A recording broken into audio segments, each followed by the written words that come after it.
The Brewhouse was created to capture and share with you the long history of the Genesee Brewery, but the brewery itself isn't half as interesting as the beer and the people who make it.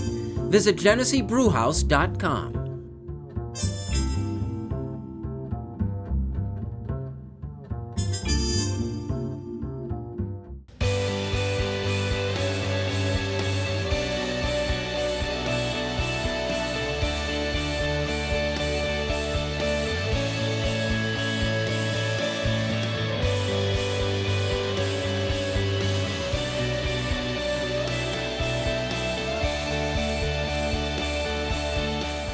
Hi, everyone, and welcome to the Rochester Press Box from the mighty Genesee Brewhouse. Nice to have Carl Falk back on the panel. Thanks for having me. Tariq Spence, co-hosting. 2 weeks in a row. Yeah, and wearing a color that will not be duplicated. I got the memo this time. We've been doing 7 years, I think, of this, and we've never seen that color on the air. You guys look like a box of crayons with all your shirts on. Very nice this morning. Thank you. What are you wearing? Frank Reich, obviously, vintage. You know, the Bills play the Colts. They played Thursday night. Little throwback, head coach of the Colts. Do the right thing, Bill. I did have to look it up, but 14 was the number of the second quarterback the Bills ever had. Tom O'Connell. Mighty Tom O'Connell, wore number 14. There you go. Jeez. Would never have The Irish known. Cannon is what they call it. Just made that up. I don't know. But I believed it. Works for me. Yeah. Hey, football. Patriots re-sign Tom Brady to a contract extension. He gets a raise. They get more room under the cap. They become instantly tougher. But that's really the secret to New England's success, don't you think, is that they've constantly been able to underpay their quarterback. It's a part of it. But if you look at their roster, they don't pay anybody. They do business differently than anyone else, and a big part of it is Tom Brady taking less money. But if you look throughout the NFL, everyone's re-upping their quarterback. Jimmy Garoppolo gets $37 million last year in San Francisco. Stafford's over $30 million. Matt Ryan. So the cap becomes a problem. With New England, when you get close to where we're going to have to pay you, they trade somebody to Arizona. They trade somebody to Detroit. They don't believe in paying guys, and frankly, Bill Belichick didn't believe in paying Brady and wanted to trade him. We learned that. But yeah, Brady, to his credit, takes less. He can afford to with his wife making more. But it's about winning for Brady, and that's part of the deal in New England. Yeah, see, I don't think a lot of it is his wife. I don't think it's that extra income. These guys' salary is a status symbol, and it's ego to me. He's the ultimate company man every company wants. I mean, every year he's basically giving up money to give money to wide receivers and to keep them around a little bit longer. He's done the company line for a long time. And I just think he's owed this contract. Look at all the people that are getting paid more than him that have no rings. And he's got more rings than the top 5 quarterbacks that are being paid the highest. So Nick Foles being one of them. This is a well overdue check for Tom Brady because he's checked down on his check for years. I love all of you guys. I do.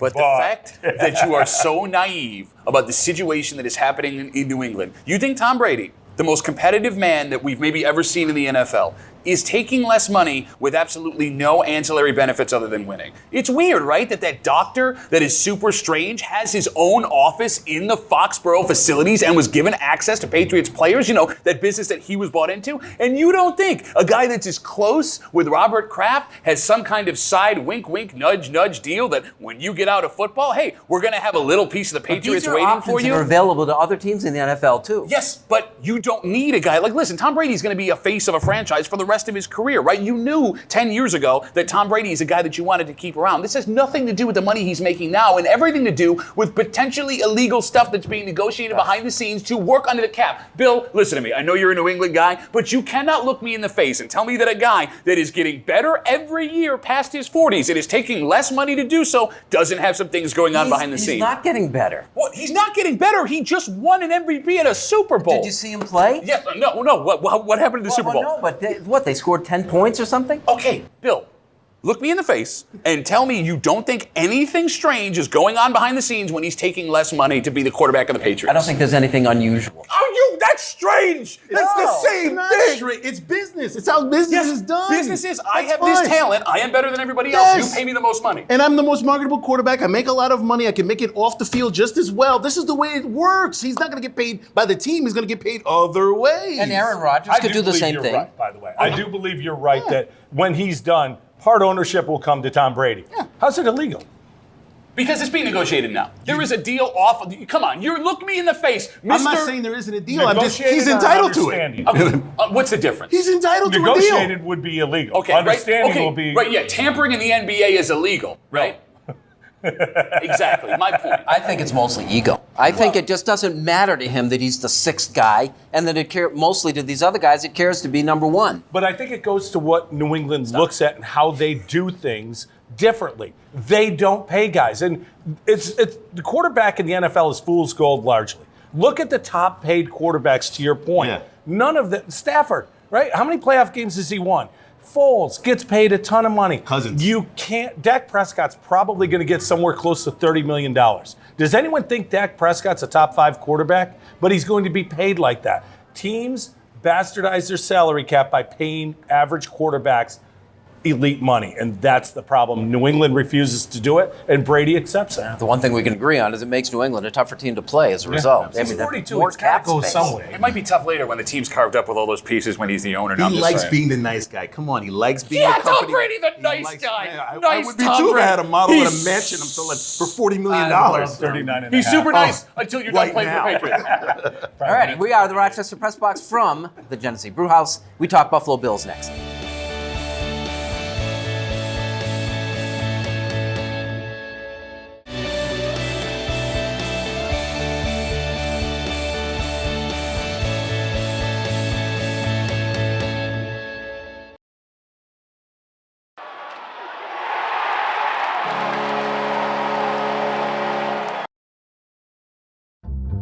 The Press Box is brought to you in part by Bay & Goodman Pizza, a local Rochester favorite. Corner of North Winton and Browncroft, Bay & Goodman Pizza.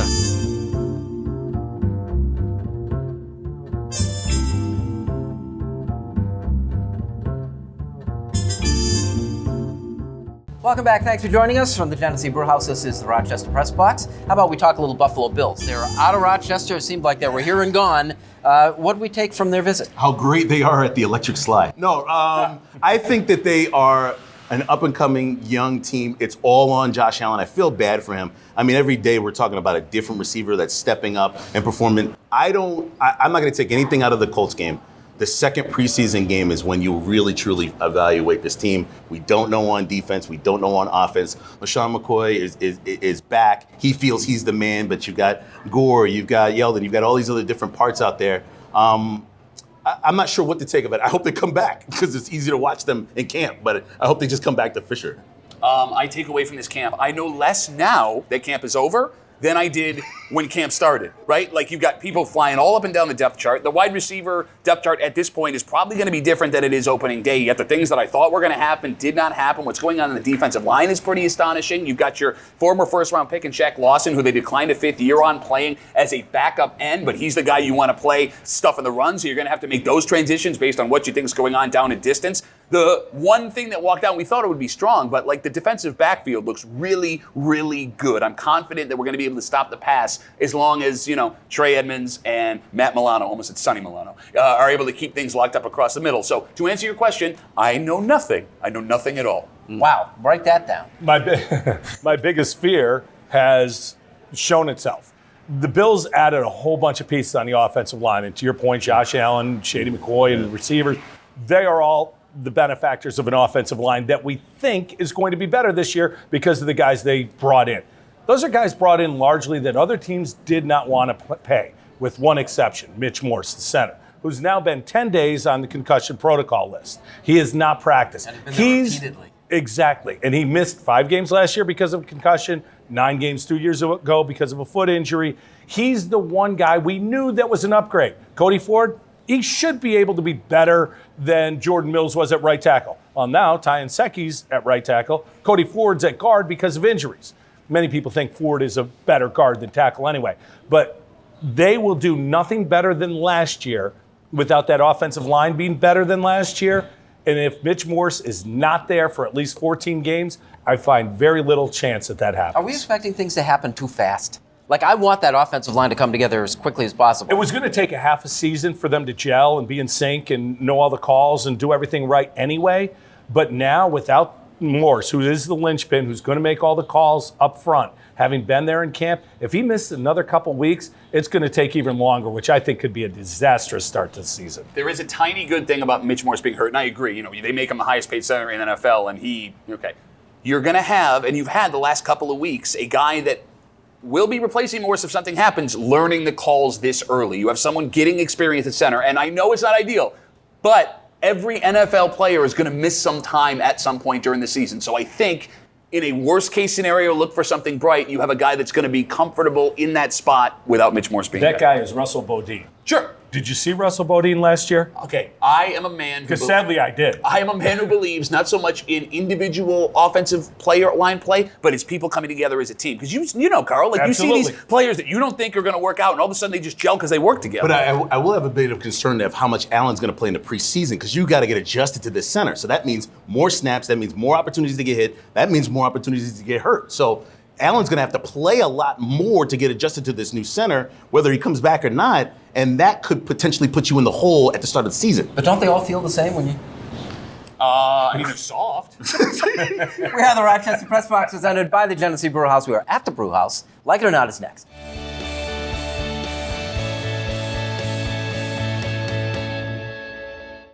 Here's the Press Box trivia question brought to you by Market View Liquor, where exceptional customer service meets an extensive selection. Jefferson Road at 390.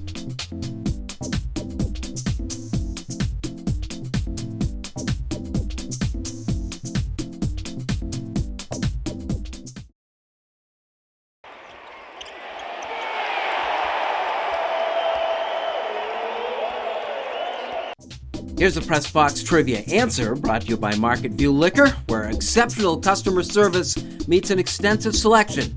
Jefferson Road at 390.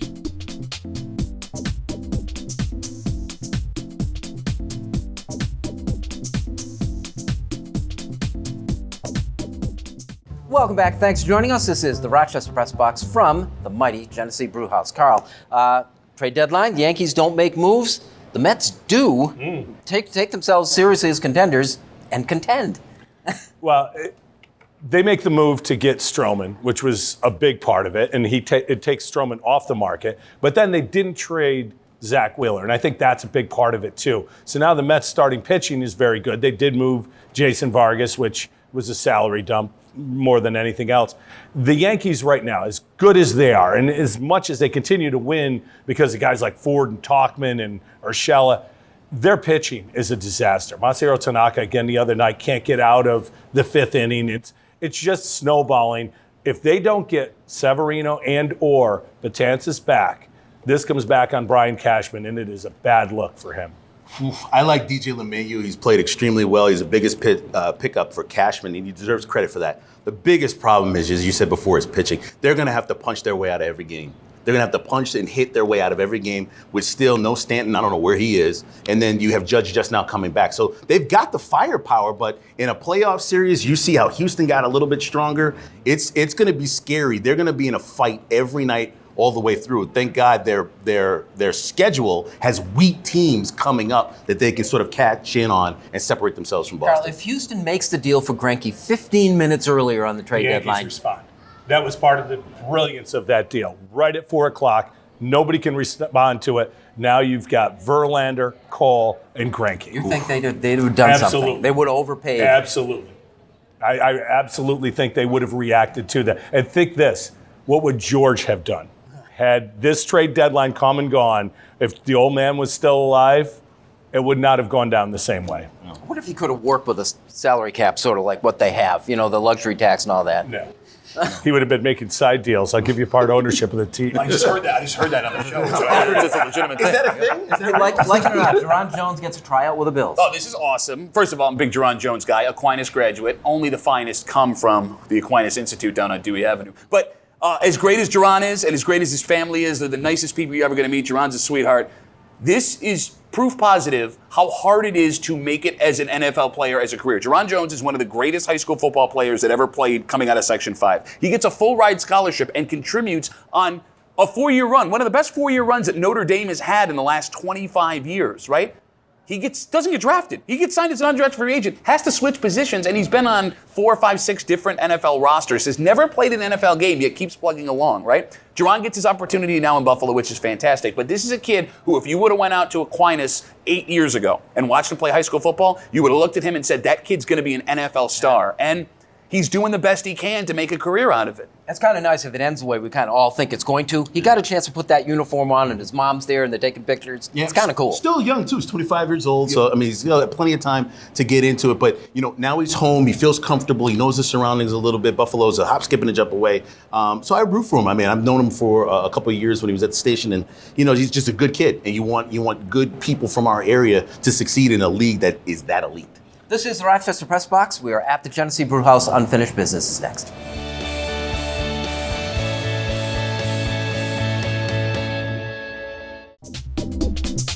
And now here's this week's MVP Experience Stat of the Week, brought to you by Sport Clips, where it's good to be a guy. No appointment ever needed.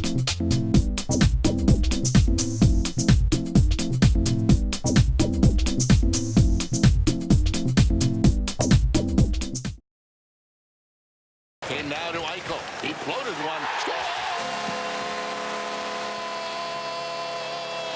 Unwrap a sweet escape at Dunkin' with Hershey's Cookies and Cream and Heath flavors in your favorite espresso drinks. And make it even more delicious with a $2 medium latte or cappuccino between 2 and 6 p.m. America runs on Dunkin'.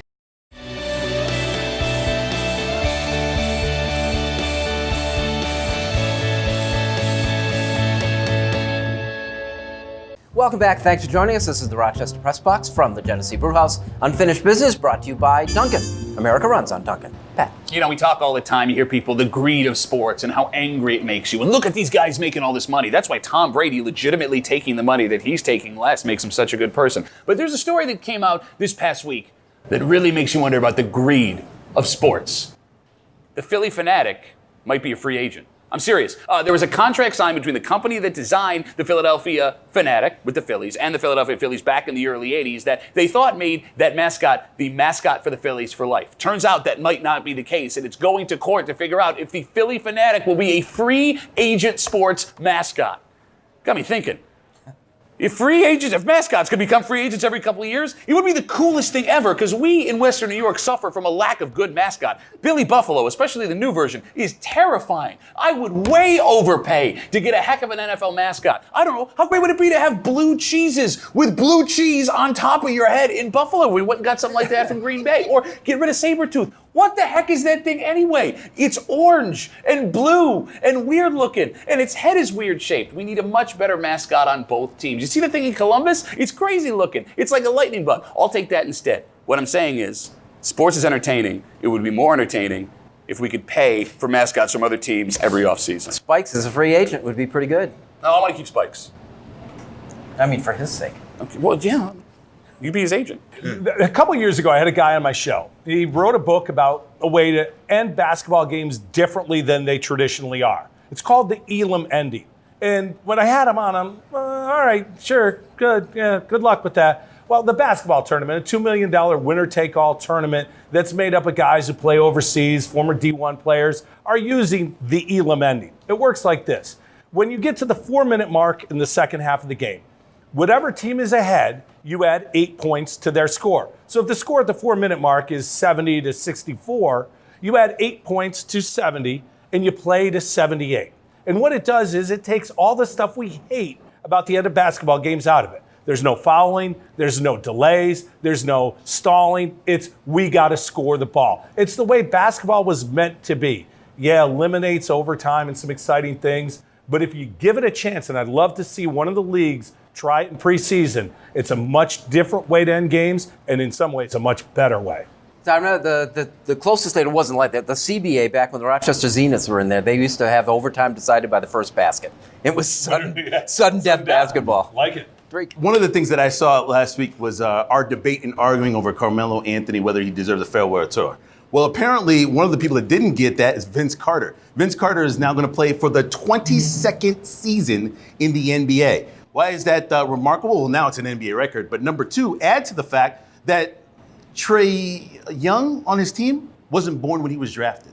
That gives you an idea that there are 6 players on the Atlanta Hawks right now that are under the age of 23. Vince Carter is going to probably end up in the Hall of Fame. I'm not sure first ballot, but he does have the Olympic gold and the career. He started basketball in Toronto, but his career continues on even after they won their first championship. And he's still fun to watch. He is. He is. And he accepted his role as a veteran player on the team. You should text Mello, let him know, hey, this is how you do things. I Just don't say know. it. Maybe Just by say the it. time this airs, he'll be on a team. I don't know. You'll have an answer next week. Maybe. Yeah. Unfinished Business, brought to you by Duncan. America runs on Duncan. Thank you for joining us with the Press Box. Carl, good to have you back. Tariq, nice job. Thank you. As always, Tom O'Connell. Irish rifle. And again, thank you for joining us. We'll see you next week with the Rochester Press Box.